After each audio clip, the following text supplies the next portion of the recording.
I almost never cook with olive oil, and same with avocado oil. In fact, most people are cooking with the wrong fats, and it's very likely wrecking their health. So you've been told to use heart healthy oils, you've been warned about saturated fats, and you're very likely following the advice that's been pushed out for decades. But what if it's all wrong? What if the very oils you've been using are actually inflaming your body while the ones you've been avoiding are, well, they're the best for your health? And if you're using the wrong ones, you could essentially be pouring gasoline on the flames of obesity, chronic inflammation, and long-term health issues without even realizing it. So let's break down the best and the worst cooking fats so you know exactly which ones to use and which ones to throw in the trash. Well, the truth is that some fats are going to help your body thrive, while others are going to wreck your metabolism, digestion, and even energy levels. But before we rank the best and the worst cooking fats, we actually have to get a clear understanding on why some of these are going to be better than others. So not all fats are going to be created equal, and I'm not ranking these based on outdated absurdities like cholesterol levels. Instead, I'm going to be using real health factors that are going to impact your metabolism, digestion, and inflammation. So here's what matters most. First, we need to consider linoleic acid content because this is the #1 driver of inflammation in cooking fats. So linoleic acid is a pretty delicate omega-6 polyunsaturated fatty acid, and it oxidizes extremely easily, which can damage your cells and over time can contribute to obesity and metabolic dysfunction. So the fats with low linoleic acid levels are going to be more stable and better for your health, while the fats that are going to have high linoleic acid are more fragile, pro-inflammatory, and not great for cooking. Now, some fats are kind of just empty energy, while others are going to be providing essential vitamins and nutrients that your body actually needs. In fact, I would actually say that most people are getting inadequate amounts of these vitamins, but these fats that contain all of these micronutrients and fat-soluble vitamins are incredibly beneficial because they can support your hormones, brain function, and overall health. Conversely, though, other fats might have little to no nutrient value, and this can kind of add insult to injury, especially if they're the type of fat that oxidizes really easily and promotes inflammation. Now, one of the other things to consider is that some fats are going to actively support your metabolism and digestion, while others are going to completely disrupt it. For example, some fats are packed with MCTs that provide quick energy and support gut health. Others are going to contain butyrate, which can fuel gut cells and also reduce inflammation. And then alternatively, some can also impair mitochondrial function and then make fat burning a lot harder. Now, we also want to consider how fragile the fat is. And this is actually really, really important because some fats are going to be more delicate. And because of this, they're going to break down and oxidize under heat. And when this happens, they form lipid peroxides, which further break down into aldehydes and free radicals, which is not going to be good for your health. Now, there's something called the peroxidation index, which is something that can help you identify the temperature that your oils are going to start to become damaged and oxidized. And I'm just going to call this the oxidation temperature for the rest of the video. But the main takeaway with this one is that if your cooking oil can't handle heat, it's very likely making your food toxic. And lastly, I personally don't care if fat raises cholesterol because there's a negative feedback loop where when you eat more cholesterol, your liver is going to start to produce less of it. And I think it's important to understand that cholesterol is a basic building block to all sex hormones and is just a vital molecule that your body really needs. And labeling it as bad is not only misleading, but it's also just an oversimplification. Okay, so now that we have the ranking criteria out of the way, let's start with the worst cooking oils. So if you're still using vegetable oils like this right here, you absolutely need to stop. I know I can buy about 50 gallons of this stuff at Costco for like 38 cents, but it's one of the worst things that you can put in your body. And the reason for this is because vegetable oils like soybean oil, corn oil, canola oil, sunflower oil, safflower oil, cottonseed oil, and grapeseed oil all contain extremely high amounts of linoleic acid, anywhere between 20 and 75% of their total fatty acid profile. And because of this, they're extremely fragile and break down really easily under heat, which means that every time that you cook with them, you're creating harmful oxidation products and free radicals that can increase inflammation, damage your cells, and slow your metabolism. Also, it's really important to remember that these oils are in almost every single processed food, fast food meal, and even restaurant dish, which is why most people are completely overloading their bodies with them without even realizing it. Not only that, but these oils are also pretty depleted of nutrients, so they really don't even have very many redeeming qualities at all. So to me, no one should really ever be consuming these vegetable oils. In fact, you can actually see that I did open this bottle though, but the reason why was because I used it to lubricate some old rusty hedge trimmers that I had. So vegetable oils like this should be completely avoided, but there are some other oils that are totally fine to consume cold, but you might not want to heat them up too much. Okay, so the first one I want to talk about is avocado oil. Now, everyone thinks it's super healthy, but one of the reasons why I almost never cook with it is because it has a decent amount of linoleic acid, around 10 to 15% of its fatty acid profile. Now, avocado oil does actually have a pretty high smoke point, a little bit over 500 degrees, which is kind of impressive and basically just means that it's not going to burn terribly easy. But one of the problems is that it actually kind of starts to oxidize at a much lower temperature. But the thing with oxidation temperature is that it's going to be slightly different if the avocado oil is refined versus unrefined, because refined avocado oil is going to start to oxidize around 250 to 300 degrees Fahrenheit. And then the refined avocado oil is going to start to oxidize a little bit higher at around 300 to 350 degrees Fahrenheit. Now, one of the nice things about avocado oil, though, is that it does contain a little bit of vitamin E, which is a pretty great anti-inflammatory fat-soluble vitamin that most people generally aren't getting enough of.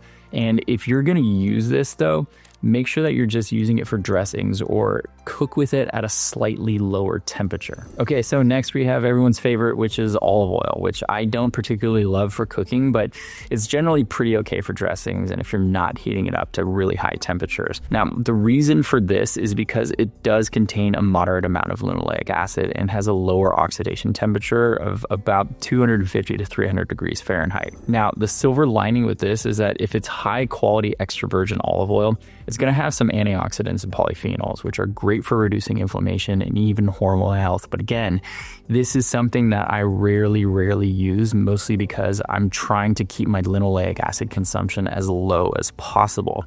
Now, if you're into making salads, you can definitely drizzle it on them, or you can add it after cooking. And I think this is totally fine, but if you're going to be pan frying something, there's definitely going to be way better options. But there is one other thing that I did forget to mention, and it's one of the absolute biggest problems with both avocado oil and also olive oil.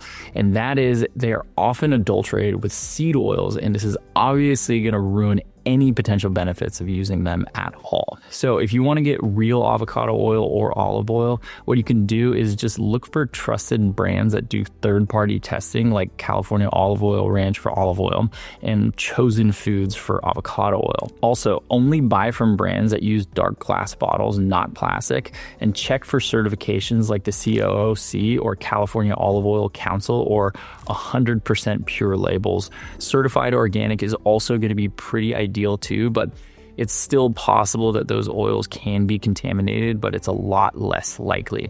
But if the olive oil is super cheap, flavorless, or comes in a clear bottle, it's probably going to be faked, mixed with seed oils, or potentially oxidized already from light exposure. All right, so we're going to be moving on to some other fats that are technically better for cooking, even though I personally wouldn't really ever use them. Now, let's start with duck fat, which is kind of getting trendy at some restaurants for French fries, but to me, it's generally a pretty horrible idea to fry anything, especially from a restaurant, since they're probably going to be reheating that oil over and over and over again, which is going to oxidize it even more. Now, one of the reasons why I don't particularly love duck fat is because, as you can see right here, check this out, you can look at this liquid. So to me, this is going to be a pretty strong indicator that this is going to contain a little bit more linoleic acid, because polyunsaturated fatty acids like linoleic acid are going to be liquid at room temperature.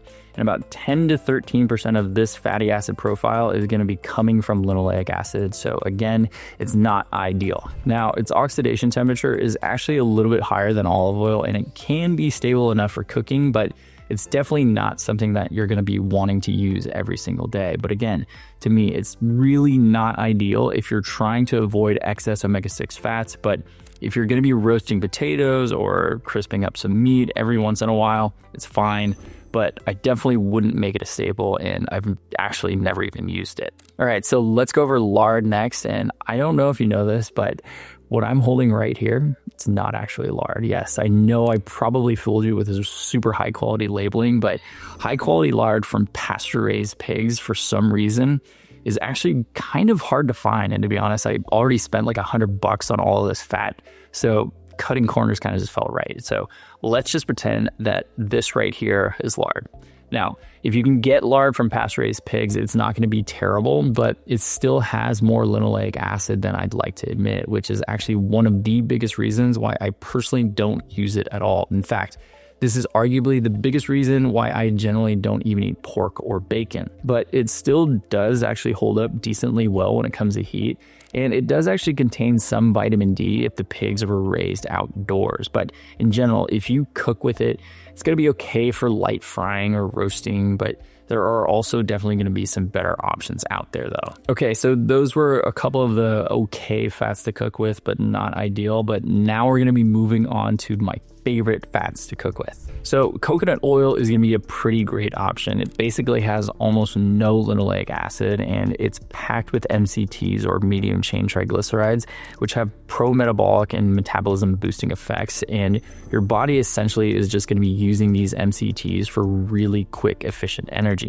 Not only that, but it can actually help with fat burning. It also supports thyroid function and can even help stabilize blood sugar and reduce inflammation. Now, another huge benefit of coconut oil is that it's antimicrobial, which can support gut health. And because it's also highly saturated, it's one of the best and most stable fats for cooking at higher temperatures. Now, I would also say that the biggest downside to coconut oil is that there's basically no fat-soluble vitamins in it, so there's not a ton of benefits there. But overall, it's a pretty decent cooking fat for making a stir fry, for baking, or if you just need a good all-purpose fat. Next on the list is butter, which is a great all-purpose fat, especially if it's grass-fed. Extra bonus points too if it's raw or unpasteurized, but the biggest problem with raw butter is that it's incredibly expensive. Like this right here was $17, and I would finish this in about 10 days. And that would basically come out to being like $600 a year on butter, which is absolutely ridiculous. So generally, I just get grass-fed butter like this, which is going to be about a third of the price. But the great thing about grass-fed butter is that it's going to be rich in all the fat-soluble vitamins. So vitamin A, D, E, and K2. It's going to be low in linoleic acid, and it contains butyrate, which is going to be great for gut health. And it actually tastes incredibly amazing. And my kids will literally just eat this straight, and it's something that I just kind of weirdly love. But the only downside is that it does contain some dairy protein. So it's not really as heat stable as the next two fats that I'm going to be talking about.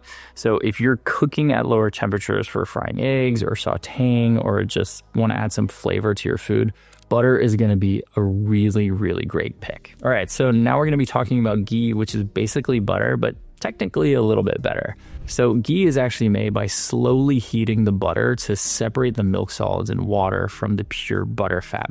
And the milk solids are going to be strained out, leaving behind this kind of pure golden fat with no lactose or casein. Now, the great thing about ghee is that it's still going to have all the good stuff from butter, like the fat-soluble vitamins, but since the dairy proteins are removed, it does mean that it's going to have a significantly higher oxidation temperature of around 450 degrees Fahrenheit. Now, just like butter though, ghee also contains butyrate, which is going to be great to keep your gut healthy. And then again, it's going to be a good fat for higher temperature cooking.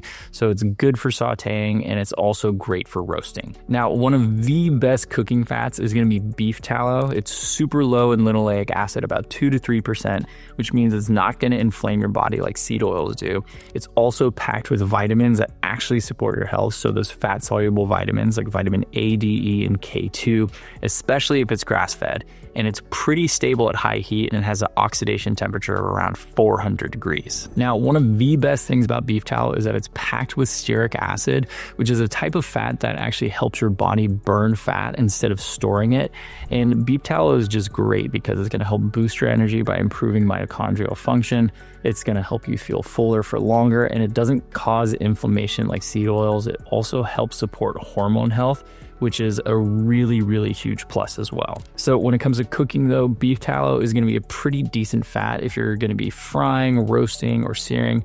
It's actually what McDonald's used to fry their French fries before 1990. But I am actually pretty optimistic that more restaurants are going to be kind of moving over to these higher quality cooking fats like tallow in the future, because I think people are really just kind of waking up and becoming more mindful of all of the toxic byproducts that they're consuming. So to recap, stay away from seed oils as much as possible. Use avocado oil and olive oil just for low heat or as dressings. Rarely use lard or duck fat, but you can use them occasionally. And then prioritize tallow, coconut oil, ghee, and grass-fed butter. Keep these as your staples, and your body is going to thank you if you do. And watch this video right here if you're worried about eating all of these saturated fats that I just recommended. It might actually blow your mind.